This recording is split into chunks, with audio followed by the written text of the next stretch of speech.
बिस्मिल्लाहिर्रहमानिर्रहीम, अस्सलाम वालेकुम। मैं गौर सियासत के प्लेटफॉर्म से आपकी खिदमत में हाजिर हूँ। खबर यह है कि इमरान खान और बुशरा बीबी उर्फ पिंकी पीरनी की एक इंतहाई राजदार खातून जो है ना, वो भाएं जाके मुखालफा नाल लगी है तो भाएं कम वड्डे बाहर आना जे ए वड्डे ही कोई जड़ा ना धमाका होना है। वो क्या कुछ भी हो सकता है, लेकिन वो कौन खतून है, पहले क्या कर चुकी है, वो सारा मामला क्या है, उस पर बात करेंगे। लेकिन उससे पहले मैं आपसे गुजारिश करूँ कि इस वक्त पंजाब के अंदर एक जुडिशल साइड के ऊपर जो निगरान हुकूमत है, इसको एक मखमसे का सामना है, एक ऐसे मसले का सामना है जिस पर अदालतों का स्टे भी है और पंजाब हुकूमत फंसी हुई हुई है। अच्छा, मसला जो है वो मैं आपको एक आसान तरीके से समझाने की कोशिश करता हूँ, फिर डिटेल भी बता देता हूँ उसकी क्या है, आप फैसला कर लें। क्योंकि मेरी नज़र में जो जमहूरियत होती है उसके अंदर आखिरी फैसला आवाम का होता है और आवाम ही बेहतरीन जज होते हैं। ना सिर्फ ये कि इलेक्शन दे वेले वोट पाने लगे हैं, बल्कि रूटीन के भी जो मामले होते हैं, लोगों की अपनी एक आरा उस पर कायम होती है और उसका एहतराम किया जाना चाहिए।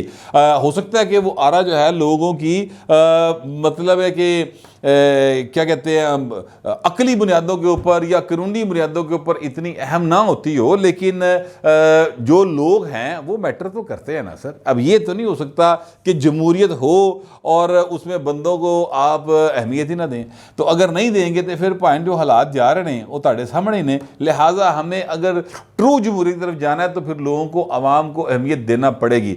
मामला ये है कि जनाब एक बंदा है जिसका नाम फर्ज करें ए है और एक बंदा है जिसका नाम बी है, उन दोनों की आपस में 57 लड़ाई है, ठीक है। और ए बंदे ने, जो ए नंबर है, उसने एक नंबर जो बंदा है उसको वकील कर लिया और जो बी है उसने 2 नंबर बंदे को वकील कर लिया। 2 नंबर वैसे नाम दे रहा हूँ, ठीक है। 3 नंबर बंदे को चलने के लिए वकील कर लिया।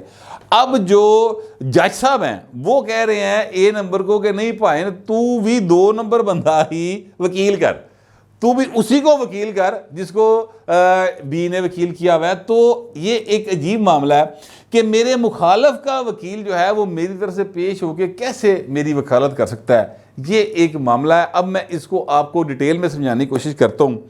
देखिए, इस वक्त पंजाब की अदालतों के अंदर जो लाहौर हाई कोर्ट है उसमें 46 के करीब जो जज साहब आना है वो उनकी अदालतें मौजूद हैं और लॉ ऑफिसर्स जो हैं वो सर उसमें जो तादाद है इस वक्त सर वो 156 के करीब है। 156 के करीब तादाद बताई जाती है। चलें 150 कर लेते हैं, हाँ, मैं ज़रा राउंड फिगर के लिए 150 कर लेते हैं, ठीक है। अच्छा, जज किन्ने ने 46 ते वकील किन्ने ने, हुकूमत को जो रिप्रेजेंट करेंगे। हर अदालत के लिए एक वकील जो है लॉ ऑफिसर होता है। अच्छा, अब इसको ना उन्होंने थोड़ा सा क्या कहते हैं, मैक्सिमम वकीलों को ओबलाइज करने के लिए जो सियासी हुकूमतें होती हैं उन्होंने विचों ना एक क्या कहते हैं मीसणीगिरी के नाल एक तरीका कढ़िया कि नहीं जी सारे पास एको तरह के केस थोड़ी होंगे ने, तो लिहाजा एक अदालत में 2-2 वकील कर लिए। तो सर 46 दूना कितनी हो गई, 92 हो गई, ठीक है। लेकिन यहाँ पर मामला जो है वो ये है कि 150 से ज़्यादा बाहर लॉ ऑफिसर मौजूद हैं। वो कैसे मौजूद हैं? 98 लॉ ऑफिसर्स की फहरिस्त आपके सामने चल रही है। ये फहरिस्त जो है इसमें 98 वकील हैं जो कि तहरीक इंसाफ की हुकूमत यानी कि परवेज़ लाई की हुकूमत ने मुकर्रर किए थे। अब जब निगरान हुकूमत आ गई तो निगरान हुकूमत ने उसको हटा दिया और उनकी जगह पर 55 या 56 नए वकील जो हैं वो उन्होंने, या 50 से ज़्यादा वकील यूँ कह लें, आसान लफ्ज़ों के लिए मैं राउंड फिगर करने के लिए कह रहा हूँ, वो उन्होंने अपने नामजद कर दी कि हर अदालत के अंदर हमारा एक वकील होगा। उन्होंने अपना एक एडिशनल एडवोकेट जनरल भी मुकर्रर कर दिया, उन्होंने अपना एक एडवोकेट जनरल भी मुकर्रर कर दिया। लेकिन अब यहाँ पर जो पहले एडवोकेट जनरल पंजाब थे अहमद अवैस साहब, वो सर अदालत जा बचे और वहाँ से स्टे ले लिया। अब अदालत ये कह रही कि यही जो है ताहुक्म सानी आपके वकील रहेंगे। अब निगरान हुकूमत जो है वो कहती कि यार सानू तुसी मुखालफ कहते हो, इमरान खान हमें मुखालफ कहते हैं, अहमद अवैस हमारे खिलाफ इमरान खान के साथ जाके मशवरे करते हैं, परवेज़ लाई के साथ जाके मशवरे करते हैं, वो हमें किस तरह रिप्रेजेंट कर सकते हैं अदालतों के अंदर? वो तो साडा मुखालफ है। अच्छा, ये तो एक साइड हो गई। दूसरी साइड जो है वो ये है, मैं इसी वाक़े की इसी से रिलेटेड एक और चीज़ आपके सामने लाना चाहता हूँ कि जिस वक्त हमजा शहबाज शरीफ की हुकूमत आई तो उस वक्त गवर्नर थे उमर सरफराज चीमा। अहमद अवैस साहब जो हैं उस वक्त भी एडवोकेट जनरल पंजाब थे। हमजा शहबाज शरीफ साहब ने आकर एडवोकेट जनरल पंजाब को तब्दील किया तो अहमद अवैस साहब का ये मौक़िफ़ था और ये मौक़िफ़ उनका दुरुस्त था। ये भी मैं आपको बता दूं, उनका ये मौक़िफ़ था कि जनाब मैंने काम करना है। एडवोकेट जनरल पंजाब ने at the player of till the player of governor, ठीक है। तो अब गवर्नर साहब जो हैं उमर सरफराज चीमा, उन्होंने तो मुझे काम करने से कोई नहीं रोका, वो तो उन्होंने नोटिफिकेशन नहीं किया, तो लिहाजा भाजी मैनू किवें कट सकते हो। बात ठीक हो गई जनाब। ये जो हैं वो एडवोकेट जनरल पंजाब के तौर पे काम करते रहे। फिर हुआ ये कि जनाब अब आ गई निगरान गवर्नमेंट। अब गवर्नर जो हैं वो बैठे हैं बलीगुर रहमान साहब। बलीगुर रहमान साहब जो हैं अब उन्होंने इनको किया चेंज और अब ये कहते हैं कि जनाब मैं तो पंजाब हुकूमत को रिप्रेजेंट करता हूँ। वो है जनाब नकवी साहब की, और नकवी साहब जो हैं वो चूँकि केयर टेकर हैं इसलिए वो मुझे तब्दील नहीं कर सकते, तो मैं तो फिर एडवोकेट जनरल पंजाब रहूँगा। अब इस नुक्ते के ऊपर सर उनको बाकायदा तौर पर स्टे मिला है। सिर्फ उनको नहीं मिला, 98 वकील ऐसे हैं जिनको स्टे मिला हुआ है, और ये वकील जो हैं वो ज़ाहिर है कि तहरीक इंसाफ की गवर्नमेंट ने लगाए थे तो उन्होंने हिमायती होंगे ना, हर हुकूमत अपने हिमायती वकील लाती है, उन्होंने लाया होगा। अच्छा, अब मैं आपसे अर्ज़ करूँ कि मैंने मालूम किया सईद चौधरी साहब से और एक दो और लोगों से कि यार ये कितनी सैलरी सुलरी ड्रा करते हैं, तो पता ही चला कि अगर हम राउंड फिगर करें तो 5 लाख रुपए का भाई एक ला अफसर पैदा है। एडिशनल जो हैं एडवोकेट जनरल उनकी सैलरीज और होती हैं, जो एडवोकेट जनरल होता है उसकी सैलरी और होती है, तो ये कोई 5-1 लाख रुपए का एक पड़ता है सर। कोई मेरा ख्याल है कोई 7.5 करोड़ रुपए का जड़ा है ना वो मतलब पाकिस्तान पंजाब के अवाम के पैसों पे टिका लगेगा सर इस स्टे के नतीजे में। और वकील जो हैं वो नकवी साहब के वो होंगे जो उनके मुखालफों के वकील हैं, तो नकवी साहब बेचारे थी कितने जा चलनी। फिर मेरी बात ज़रा समझने की कोशिश करो। लेकिन अब हुआ ये है कि मोहसिन नकवी साहब ने कल एक इजलास किया कबीना का, और कबीना के इजलास के अंदर उन्होंने जो अपने अपॉइंटेड लॉ ऑफिसर्स हैं उनको काम करने की हिदायत की है और बाकियों को काम करने से रोक दिया। यानी उनकी नौकरियां ख़त्म नहीं हुई, नौकरियां बरकरार ने, पैसे वो लेते रहेंगे लेकिन वो हुकूमत को रिप्रेजेंट नहीं करेंगे किसी अदालत में। हुकूमत को रिप्रेजेंट जो हैं वो जो इन्होंने 55-56 बंदे लाए ने वो सर करेंगे। तो ये एक नया महाज जो है लाहौर हाई कोर्ट के साथ निगरान हुकूमत का या तहरीक इंसाफ की या परवेज़ लाई साहब की एक चलाकी के नतीजे में ये एक नया महाज है जो निगरान हुकूमत को इस वक्त फेस करना पड़ रहा है। ये एक मेरे पास चौंधी जी खबर आई थी तो मैंने सोचा आपको ये एक सिचुएशन बता दूं कि इस वक्त भी इमरान खान यानी कोई मौका किसी सतह के ऊपर, छोटी तो छोटी सतह होवे, बड़ी तो बड़ी सतह होवे, इमरान खान एंड कंपनी जो है वो सिर्फ फितना फसाद चाहती है सोसाइटी के अंदर, वो भाई नो पा रहे हैं, बड़े कामयाब है इस काम के अंदर। अच्छा, अब मैं आपसे अर्ज़ करूं कि परवेज़ लाई साहब की मंजी ठुक गई है, और परवेज़ लाई साहब की मंजी इस तरह ठुकी है कि चौधरी शुजात साहब को सदर माना है इलेक्शन कमीशन ऑफ पाकिस्तान ने, और जो इन्होंने एक इजलास किया था परवेज़ लाई साहब ने, आपको याद होगा ये लीग हाउस के अंदर, और उन्होंने उत्थे किया कि जनाब और जिसमें चौधरी फवाद के बारे में उन्होंने कहा कि चौधरी फवाद ये जरा हुण फड़िया गया ना, ये किते पहले फड़िया जाता तो साडा काम हो गया सी, साडी असैम्बली बच जानी सी, ठीक है। ये उसी में इन्होंने परवेज़ लाई साहब को बना दिया था सदर और शुजात साहब को उतार दिया था, बल्कि पार्टियों काटता सी। अच्छा, अब इलेक्शन कमीशन ऑफ पाकिस्तान ने जनाब फैसला जारी किया और उन्होंने कहा कि नहीं जनाब शुजात साहब ही सदर हैं और परवेज़ लाई साहब जो है ना वो 2 नंबरी ना लाए ने। अब परवेज़ लाई साहब को काफ लीग से ऑलरेडी निकाल दिया गया हुआ है, ये मैं आपको बता दूं।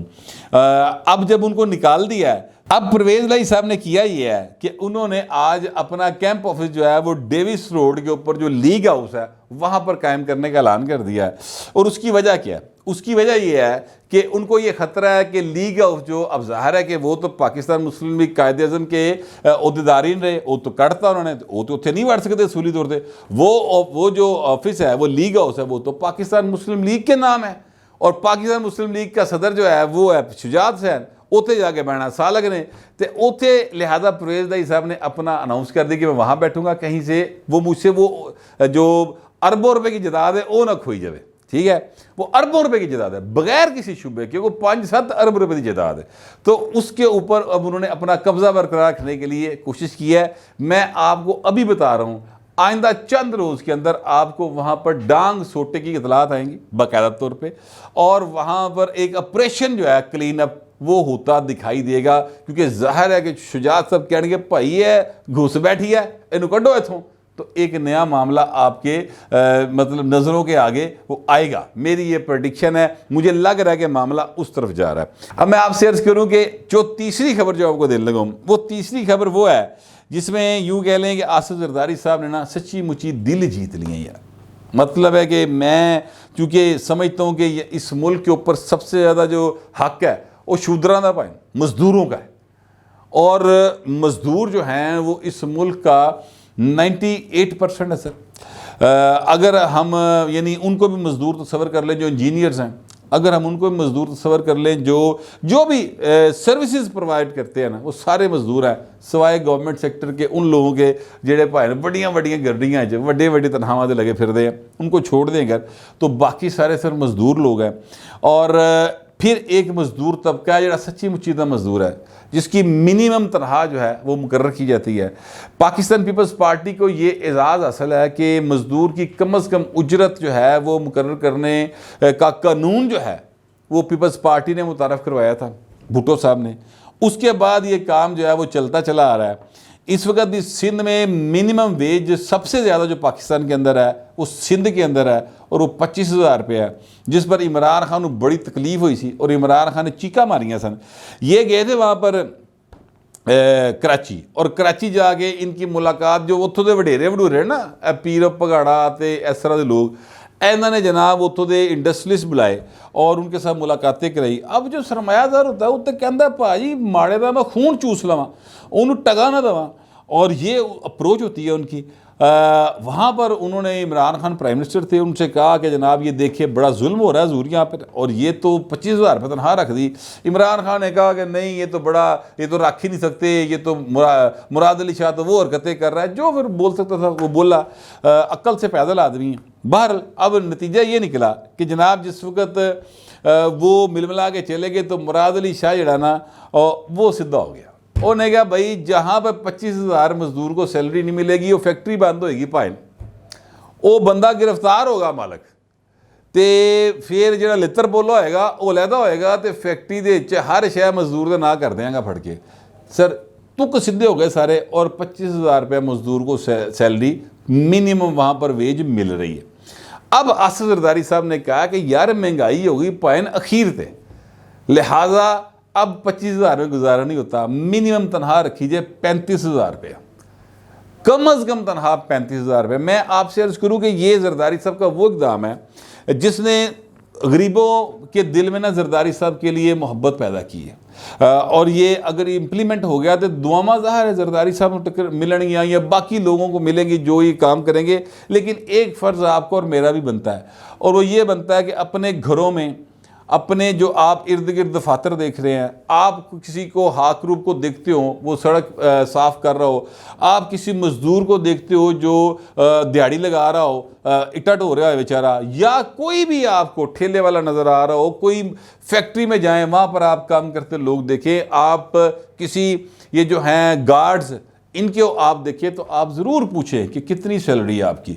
अगर वो आपको बताए कि जनाब मेरी सैलरी जो है वो तयशुदा सैलरी से कम है, तो आप पर लाजम है कि आप उसका क्लिप बनाएं और अपलोड करें और बताएं लोगों को कि ये फैक्ट्री है, अरबों रुपये कमा रही है, मज़दूर को उसका हक नहीं दे रही। ये हम सब पर लाजम है, बतौर इंसान, बतौर लॉ अबाइडिंग सिटीज़न हम पर लाजम है कि हम हुकाम को बताएं कि पायन थे अमल नहीं जो हो रहा। तो जरदारी साहब ने 35,000 का मुतालबा किया है, वैसे मेरा ज़ाती ख्याल है कि 45,000 होनी चाहिए, लेकिन चलें 35,000 ही सही। पीपल्स पार्टी के लोग गरीब वाले को ठंडी बात है आई, सिंध में हो जाएगी, पंजाब का मुझे नहीं पता कब होगी। वैसे तो यहाँ पे हुकूमत ही कोई नहीं जो रिप्रेजेंट करती हो, ये जो निगरान गवर्नमेंट है इस बेचारी के पास मेरा नहीं ख्याल कि ये इख्तियार होता है।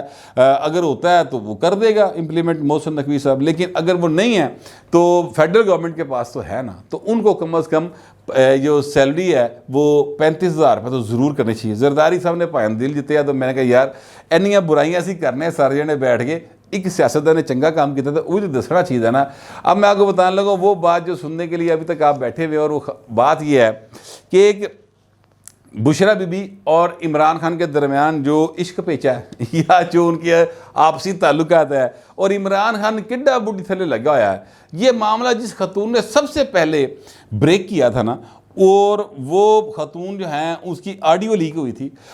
उनका नाम है उज़्मा कारदार, और वो MPA थी पाकिस्तान तहरीक इंसाफ की। इन खातून को मैं काफ़ी पुराना जानता हूँ। ये हमारे साथ गई थी दिल्ली। आसमा जहांगीर साहबा जो हैं वो एक टूर लेके गई थी, अमन की आशा का ये मामला था, और वहाँ पर ख़वातीन का एक टूर गया था। उस टूर में ये कुछ ज़ाहिर मर्द हज़रात भी थे, खाकसर भी था उसमें, और ये ख़ातून वहाँ पर हमारे साथ गई थी। शुरू से ये बहुत ज़्यादा इनके अंदर जरासीम हैं, जो क्या कहते हैं इनकलाब वाले पासे जान दे, और क्या कहते हैं बड़ी जज्बाती किस्म की खतून है। तो इमरान खान को ये बहुत पसंद करती थी कि यार ये शख्स जो है ना इनकलाब लाएगा, तब्दीली आएगी, ये क्या जुल्म हो रहा है सोसाइटी के अंदर, इस तरह की बातें वो क्या करती थी। फिर हुआ ये कि इनकलाब तो कोई ना आया, इमरान खान जड़ा वो बुढ़ी थले लग गया पाइन। इस खतून ने किसी को कॉल पे बताया कि इमरान खान जो बुशरा बीबी कहती है ना वो करता है। वो कहती जादू टूना जड़ा हो रहा है वो बुशरा बीबी कर रही है, और इमरान खान जो पट्टी पढ़ा छड़ दी है वो भाई वो करी जाता है। ये ऑडियो हुई लीक। उसके बाद इस खतून के खिलाफ पूरी की पूरी तहरीक इंसाफ हो गई सर, इनकी मेंबरशिप मुअत्तल कर दी गई। इनके ख़िलाफ़ जो कुछ किया जा सकता था ना इमरान खान से वो उन्होंने किया। लेकिन ये खतून डटी रहीं, और फिर इनकी मेंबरशिप बार ख़त्म हो गई क्योंकि इन्होंने वोट हमजा शहबाज को दिया जिस वक्त वो इनके असम्बली के अंदर इंतखाब का मौका आया। अब उन्होंने मुलाकात की है मरीम नवाज शरीफ साहबा से, और मुस्लिम लीग नून में बाकायदा शमूलियत तैयार कर लिया है। तो भाई ने इमरान खान के घर का जी जड़ा ना जो उनके राजों को जानता है वो चला गया मरीम के पास, और है भी खतून। तो जेड़ी जेड़ी गल्लां बाहर आनियां तुसीं सोच सकते हो, अमलियात, सबज धागे, नारंगी धागे, वो क्या कहते हैं काले धागे, चिट्टे धागे, लाल धागे, पाउडर, ब्रैलर का गोश्त, वो जिन्ने भी वो आइटमां पाती है ना बुशरा बीबी, वो सारी दी सारियां इस खतून को मालूम है। और अब देखिए कि क्या क्या राज जो है वो मंजर आम पर आता है। घर का भेदी है, लंका तो ढाएगा। मुझे तो कम अज़ कम ऐसे ही लग रहा है, आपको पता नहीं कैसा लग रहा है। जैसा भी लग रहा है लिखिएगा ज़रूर, मगर ज़रा तहजीब के साथ। फिलहाल इतना ही, मिलते अगले व्लॉग में।